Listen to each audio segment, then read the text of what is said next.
and support someone when every word out of his mouth is hate, when he wants to pardon people who took over the Capitol. Do not do this to people that you love and care about. In the wake of Donald Trump's surprising victory as president-elect, social media exploded with videos of people reacting in dramatic, emotional ways. But while many were debating the politics of it all, actress and filmmaker Justine Bateman decided to take a completely different approach. She put on her filmmaker hat and hilariously critiqued these meltdown videos like they were amateur films. Let's just say she didn't hold back.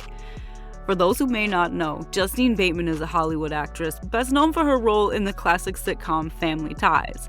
These days, she's also a filmmaker with a sharp eye for detail, and that's exactly what she brought to the table. Instead of engaging with the political chaos, she focused on something else entirely: the cinematic quality of these meltdown videos. And honestly, it was a refreshing take in a sea of heated arguments. Bateman took to X, formerly known as Twitter, to share her detailed critiques of the videos posted by people upset about Trump's win. These weren't your average "this video is bad" comments. No, she broke them down like a film professor dissecting a student project. She pointed out poor camera angles, bad lighting, lack of focus, and even the delivery of the actors. She treated these clips like they were films up for review at a festival, and her commentary was as brutal as it was funny. Like, you have pro-life women dying because their doctors are scared to treat them because of the repercussions of his last presidency. One video showed a woman leaning into her phone camera, which was placed way too low. The woman was passionately yelling about how Trump's victory would turn America into something out of The Handmaid's Tale. In this country, it's so terrifying. It's so terrifying. Bateman jumped in, pointing out that the low camera angle was unflattering and gave off a submissive vibe, which didn't match the intensity of the message. She also noted how the woman frequently adjusted her hair, which distracted from the scene's emotional impact. "Consider placing the camera higher," Bateman wrote. "It would save her the effort and improve the framing." When every word out of his mouth is hate, when he wants to pardon people who took over the Capitol. Do not do this to people that you love and care about. If you have a woman in your life, if you have an LGBTQ person in your life, if you have anyone in your life. But she wasn't done. Bateman also critiqued the sound quality, calling it difficult to hear, and suggested the woman should have rehearsed more before filming. "The dialogue delivery is halting in parts and breaks the audience's emotional connection," she said, roasting the video with the precision of a seasoned filmmaker. Then came her critique of another video, this time featuring a parent who scared her children by claiming Trump's win would ruin their future. Bateman didn't hold back here either. She noted that the video's focus was all wrong.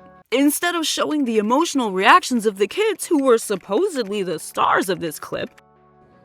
Are in a country where we get to choose, right? And people have different priorities, they have different values. The camera stayed on the parent's face the whole time. "We're not connecting with the emotional core of the piece," Bateman quipped, with a tone that suggested she was half joking but also kind of serious. One of her funniest comments came when she addressed the overuse of cars as a meltdown location. Apparently, filming freakouts from the driver's seat has become a bit of a trend, and Bateman wasn't having it. She called it overused and suggested people find more creative backdrops. Imagine being roasted by a Hollywood filmmaker for picking your car as your meltdown spot. It doesn't get much better than that. Her critiques weren't just about technical stuff. She also commented on the performances in these videos. In one case, she said the emotional meltdown felt like it was take 2 or take 3, and the person couldn't recapture the raw intensity of the first attempt. She even called out the shaky camera movements, suggesting they were too much and made the scene feel chaotic. "The jiggling of the camera doubles down on the emotions, and it's overkill," she noted. Essentially, Bateman was saying, if you're gonna have a meltdown, at least make it look good. Even high-profile figures were not safe from her critiques. Democratic Rep. Alexandria Ocasio-Cortez's emotional video made its way onto Bateman's radar, and she didn't hold back here either. Bateman pointed out the poor lighting, saying the vague overhead lights flattened AOC's face and lacked the depth that a proper key light would have provided. She also critiqued AOC's dialogue, calling it overly complex and suggesting that a rewrite could have made her points clearer. And yes, Bateman even commented on AOC's wardrobe, saying the plain white shirt didn't give much insight into her character. It was both hilarious and savage. Now, you'd think such brutal critiques would spark backlash, but surprisingly, a lot of people supported Bateman's approach. Social media users praised her for adding humor and perspective to an otherwise tense and divisive topic. Many found her film-focused analysis refreshing, as it shifted the conversation away from heated political debates and onto something more lighthearted. Supporters loved how Bateman's critiques pointed out the absurdity of some of these videos, without getting nasty or personal. One commenter wrote, "Justine Bateman managed to critique meltdown videos without being political. She's a genius." Others said her breakdowns were spot on and needed, especially during a time when emotions were running so high. Of course, there were some who didn't appreciate Bateman's comments, accusing her of being dismissive of people's feelings. But the overwhelming majority seemed to enjoy her critiques for what they were, a filmmaker having a bit of fun dissecting dramatic social media videos. Bateman's commentary sparked a larger conversation about how people use social media to express emotions, especially during big events like elections. Some argued that these meltdown videos were too over the top and made serious concerns look theatrical. Others defended the videos, saying they were genuine expressions of fear and frustration. Either way, Bateman's critiques added a layer of humor and analysis that got people talking. Trump has promised to take down what he calls the woke agenda now that he's been elected president again. He wants to stop diversity, equity, and inclusion (DEI) programs in schools, workplaces, and the government. Trump says these programs are unfair and create divisions instead of bringing people together. His plan includes removing rules that support these programs and hiring people who share his views to lead key departments, like the Justice Department and the Pentagon. One of Trump's big goals is to focus on what he calls fairness by banning diversity training that he thinks is divisive. He also wants to stop companies that do business with the government from using DEI practices. He believes these programs go too far and harm regular workers. His team says they're going to make sure no one is forced to deal with woke ideas they don't agree with.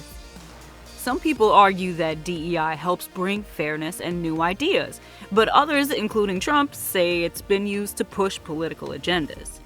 Trump supporters say this election shows most Americans are tired of woke ideas, especially ones they think are being forced on kids. They want to protect their families and focus on what they believe is fair for everyone. Here's the thing. Trump says that only people who've done something wrong should be worried about his crackdown. So does this mean woke people are admitting they were wrong? If they haven't done anything unfair, they shouldn't be scared, right? This election shows that a lot of people feel the same way. They want fairness, not division. In the end, Justine Bateman's roasting of these meltdown videos wasn't just about pointing out bad camera angles or lighting mistakes. It was a reminder that even in the most chaotic times, we can find a little humor and perspective. Her approach showed that you don't have to take everything so seriously, and sometimes it's okay to step back and laugh, even if it's at yourself. Whether you agree with her critiques or not, one thing's for sure, Justine Bateman knows how to make a statement, and she does it with style. Let us know your thoughts in the comments. Hit that like button, subscribe to the channel, and don't forget to ring the bell icon so you always stay updated. See you in the next one.